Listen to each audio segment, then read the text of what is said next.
Salut les coccypotes, bienvenue dans cette nouvelle vidéo dans laquelle j'ai décidé vers 20h30 comme ça, le soleil commençait à se coucher, de promener Koda. Pas au bord de la Seine comme toute personne normale, non, je décide de partir vers la chapelle Saint-Thomas où se trouve une ancienne léproserie, juste à côté. Une léproserie, je l'expliquerai dans la vidéo, c'est un hôpital où nous soignions les lépreux à l'époque.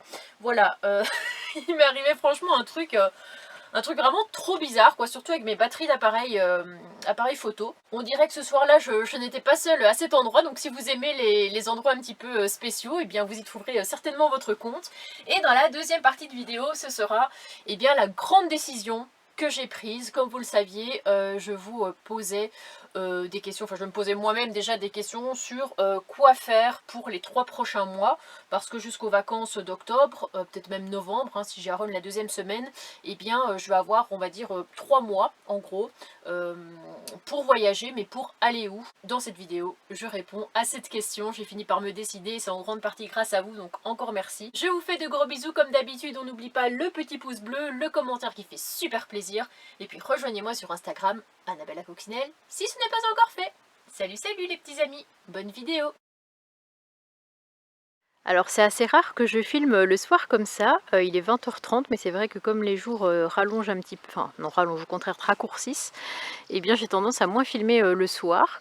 Mais aujourd'hui j'ai vu mes copines Nomade Utopie qui étaient pas très loin de notre descente, comme vous le savez on redescend vers la France, et donc elles étaient pas très loin de Pointe-aux-de-Mer, donc écoutez, on les a rejoints.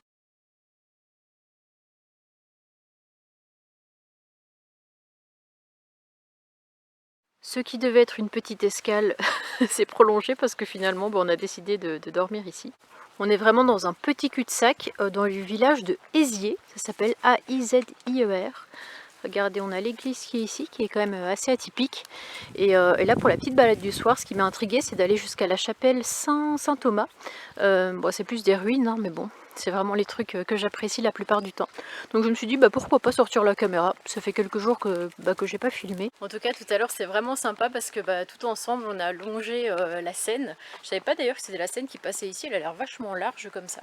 Et on a rejoint Vieux-Pont, qui est un petit village où il y a plein de chaumières en fait. C'est assez atypique.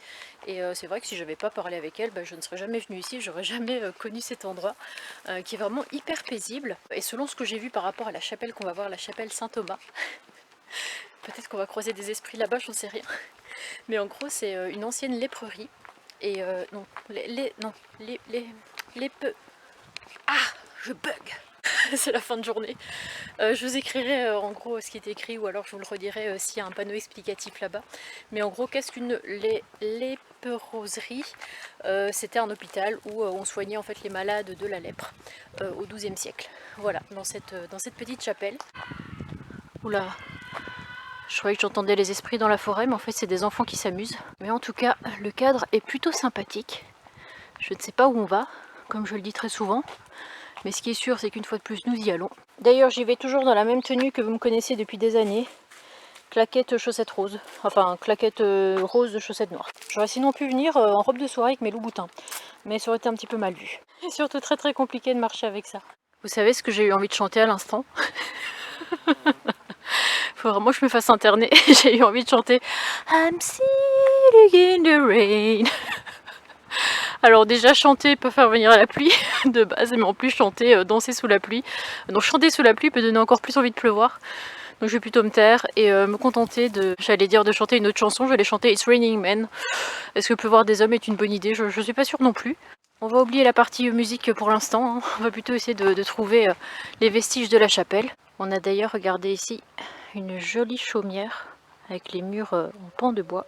Bon, je comprends pas trop parce que plus le temps passe, plus le soleil s'en va. Bon, ça je comprends quand même, je suis pas débile. Mais en fait là, on est en train de quitter le village.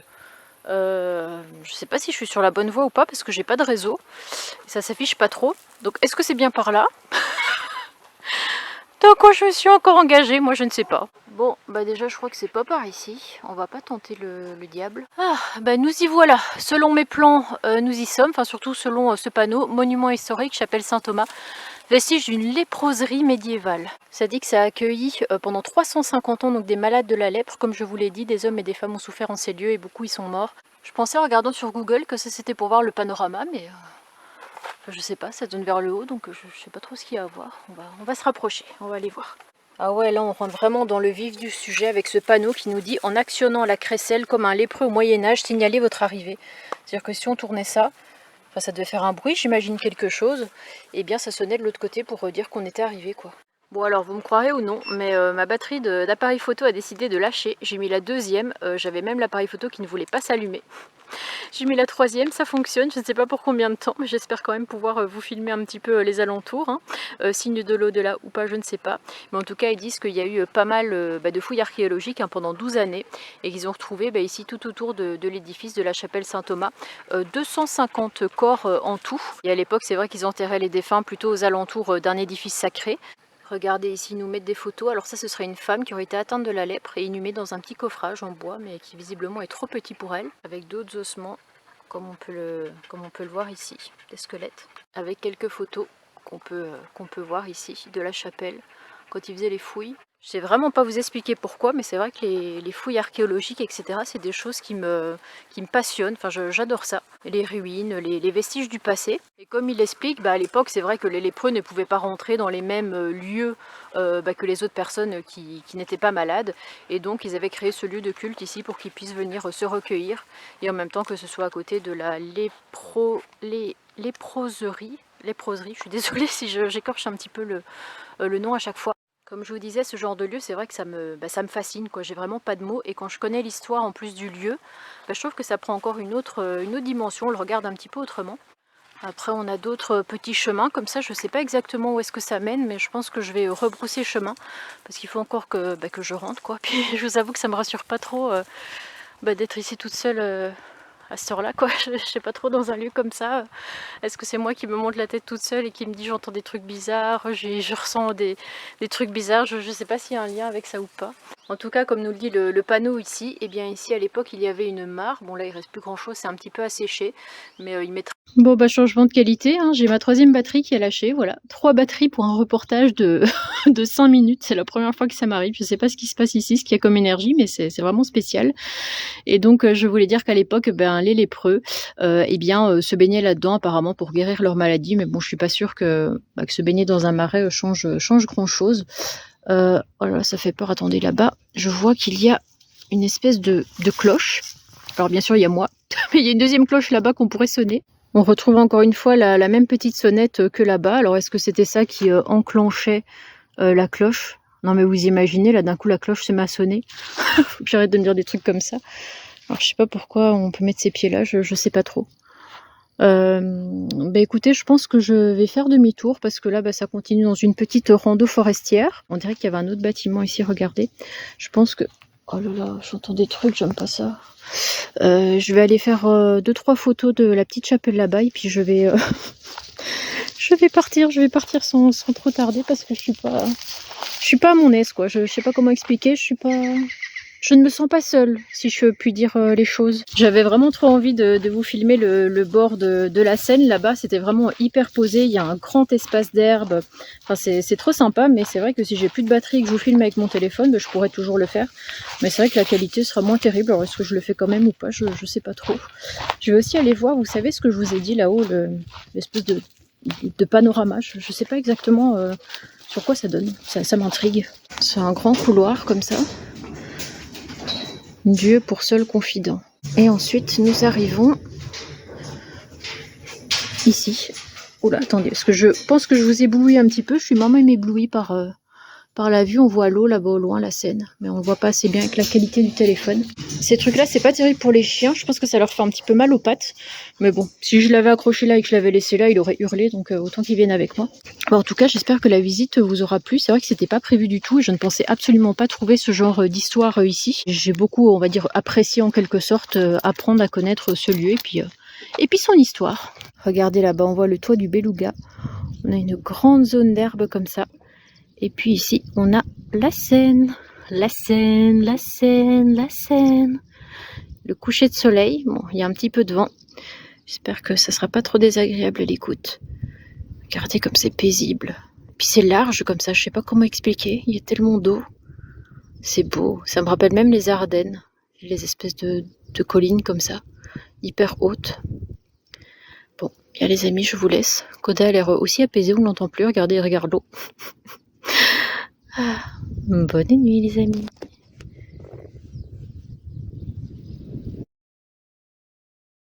Bon, eh bien écoutez, pour la première fois, Koda a réussi à monter dans le lit d'Aaron, parce que c'est vrai que c'est pas facile de prendre appui.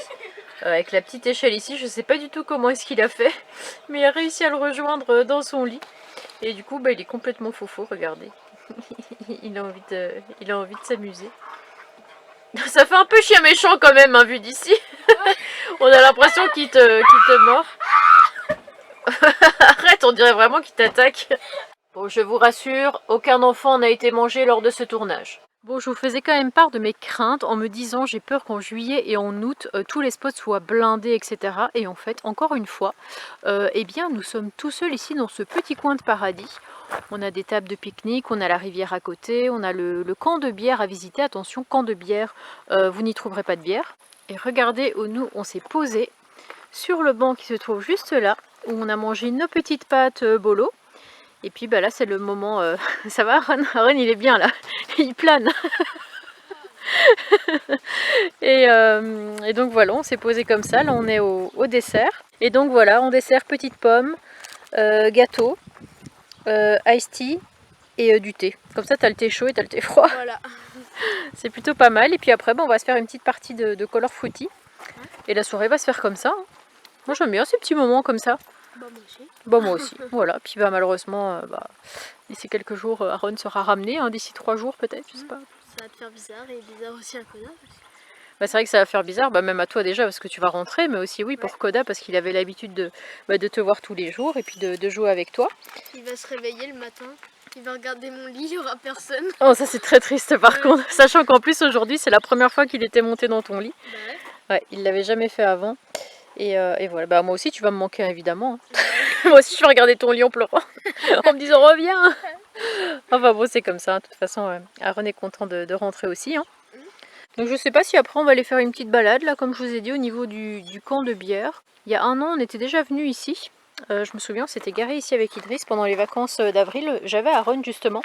Et là, comme par Fortnite bug, enfin ne fonctionne plus depuis 24 heures, je savais pas vraiment où me garer sur le retour. Donc je me suis dit, tiens, je vais revenir ici, pourquoi pas. Donc voilà, c'était une valeur sûre. Tu confirmes, Aaron? Ouais, Aaron confirme. Koda, il a l'air de confirmer, même si lui, il est jamais venu ici parce qu'à l'époque, je l'avais pas encore au mois d'avril. Mais bon, il a l'air satisfait, ma foi. Alors hier, on est parti chez le cornichon masqué. Hein, tu as le badge avec toi, bien sûr. C'est le tien, mais... Ah, ça c'est le mien, mais le tien, il n'est pas très loin.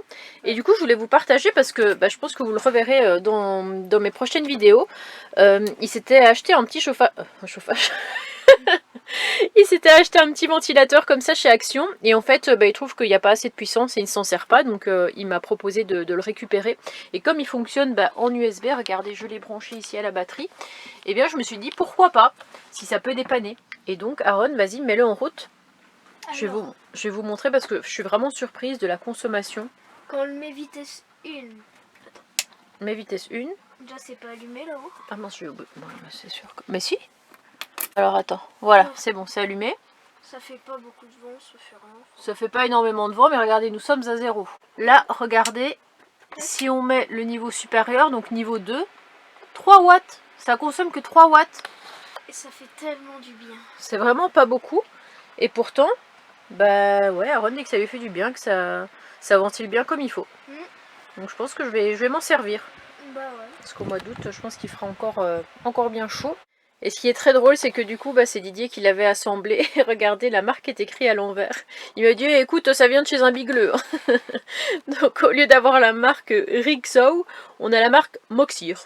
Écoutez, pourquoi pas. Puis il fonctionne tout aussi bien. Ça y est, bon après un mois de vacances avec mon petit loulou, c'était le moment pour lui de rentrer chez son papa. Il avait quand même, je dirais un petit peu hâte de rentrer, de retrouver, comme je vous l'avais dit, son petit frère et puis sa console, son jeu. Même si c'est vrai que j'ai essayé de lui télécharger le jeu sur mon PC, mais c'était pas encore pareil que chez lui. Mais on a passé vraiment un mois incroyable, ça s'est super bien passé. J'espère aussi que le road trip vous a plu à vous, hein, bien sûr, quand je suis remontée en Normandie, Lyons-la-Forêt que je vous avais fait découvrir. Je suis passée un petit peu... C'est l'Oise ou l'Aisne?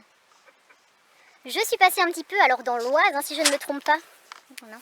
Je suis ensuite passée, alors je ne sais jamais si c'est dans l'Oise ou dans l'Aisne, du côté de Parfondeval. Et ensuite j'ai rejoint les Ardennes où je vous ai montré le village de Hierges, le village de Rocroi. Peut-être d'autres aussi parce que c'est vrai que comme je filme beaucoup et puis je fais pas mal de photos que je vous partage sur Instagram.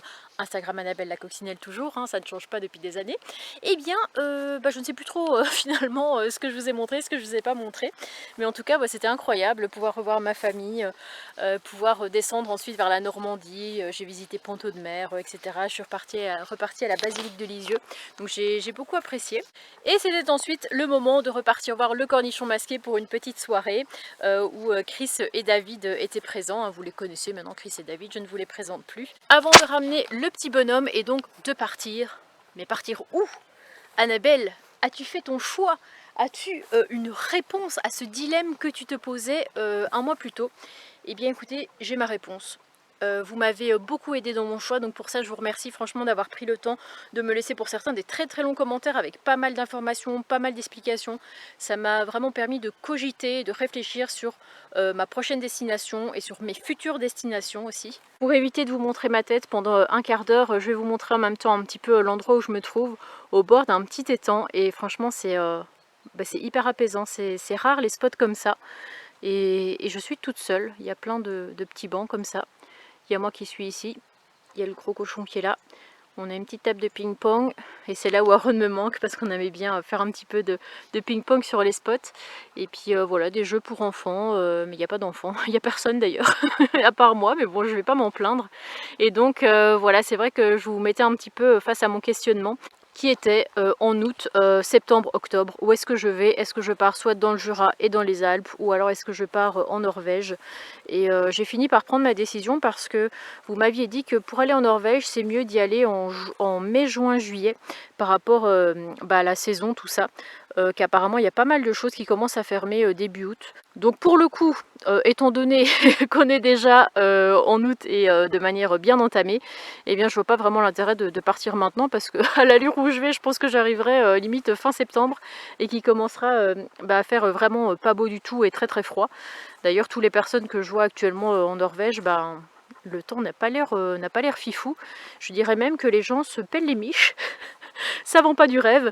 Et je vous avais dit aussi que j'avais un petit peu peur de la barrière de la langue, je sais pas, j'avais peur de plein de choses en fait. Dès que je pars à l'étranger, ça me fait un peu flipper. Donc ce que je pense faire dans l'ordre des choses, comme le parcours, ce serait dans l'idéal de passer par l'Allemagne, par le Danemark, par la Suède pour rejoindre la Norvège. Eh bien je ferai petit à petit. Je pense que l'année prochaine, pour me mettre un petit peu en confiance, je vais commencer par faire l'Allemagne et le Danemark, et puis l'année d'après je me dirais tiens, l'Allemagne j'y suis déjà allée l'année dernière, ça s'est bien passé, etc. Le Danemark pareil, donc bon après il n'y aura plus qu'à faire la plus qu'à, mais bon ça fait quand même de la route de faire la Suède et la Finlande. Rectification, je voulais absolument pas dire la Finlande mais la Norvège, il faut suivre avec moi. Donc voilà, mais en tout cas merci pour vos conseils, c'est vraiment super, et c'est aussi pour ça que je suis très contente d'avoir une communauté comme vous, et grâce à qui je peux faire des choix plus sereinement et plus logiques. Enfin je sais pas comment expliquer, donc juste pour ça merci de prendre le temps. Ensuite où est-ce que je vais du coup? Eh bien de toute façon c'était soit de la Norvège d'un côté, soit c'était le Jura et les Alpes de l'autre. Donc ce que je vais commencer par faire là tout de suite, c'est que je me dirige vers les Alpes parce que je me dis qu'il fera encore assez correct au niveau des températures, bien sûr selon où je vais, parce que plus je monte en altitude, plus je risque d'avoir froid. Mais c'est pour ça que au mois d'août, bon il y aura toujours un petit peu de décalage dans mes vidéos, vous commencez à le savoir, donc là on est mi-août, je commence la descente, et donc comme ça voilà, je dirais tout août jusqu'à moitié septembre, voire peut-être fin septembre je serai dans les Alpes, et puis au mois d'octobre, eh bien je serai dans le Jura, parce que après ça c'est dans ma tête et peut-être que je me trompe, mais j'ai l'impression que le Jura c'est quand même un petit peu plus chaud que les Alpes. Après ça dépend encore une fois dans quel coin on va, parce que je me souviens que vers Mout, on avait dit que c'était la petite Sibérie et que c'était là où il faisait le plus froid en France. Alors est-ce que c'est vrai ou pas, je sais pas du tout. Mais dans mes souvenirs, au mois de juillet, quand j'y étais allée en 2020, Si vous vous souvenez l'épisode de la distribution qui s'était décalé, qui avait foiré avec les garages foireux, est-ce que vous vous souvenez de ça à Autun, tout ça, Toulon-sur-Arroux? Ça c'est la galère que c'était. Et j'avais quand même réussi après à partir dans le Jura, et j'avais quand même eu des températures genre 40, enfin plus de 40 degrés, parce que mon détecteur à partir de 40 il s'arrête, mais je pense vraiment que ce jour-là il devait faire au moins 50 degrés dans le camping-car. Et je suis restée là-dessus, mais bon, encore une fois ça dépend dans quel coin du Jura. Donc voilà, j'espère que vous ferez partie du voyage, que les petits villages, les petites randonnées que je ferai vous plairont tout simplement. Vous donneront peut-être même des idées de vadrouille, de sortie, j'en sais rien. Je sais pas trop quoi rajouter de plus, mais bon, écoutez, j'espère que vous serez au rendez-vous. Bon j'espère que cette vidéo vous aura plu. Dans la prochaine vidéo je vous montrerai un petit peu comment j'organise mes road trips, comment je fais, parce que très souvent vous me dites Annabelle, comment tu fais pour trouver ces petites pépites, comment tu fais pour trouver ces spots, comment tu gères ton parcours et ton itinéraire. Eh bien je prendrai le temps simplement de vous montrer en direct comment je fais. Peut-être que ça vous aidera, peut-être que ça vous permettra de faire à votre tour votre itinéraire. Donc je vous fais de gros bisous et je vous retrouve dans la prochaine vidéo où il m'arrivera aussi une merde sans nom. Voilà. Est-ce que ça vous parle si je vous dis voyant moteur qui s'allume en rouge? Allez, salut, je vous laisse avec cette info.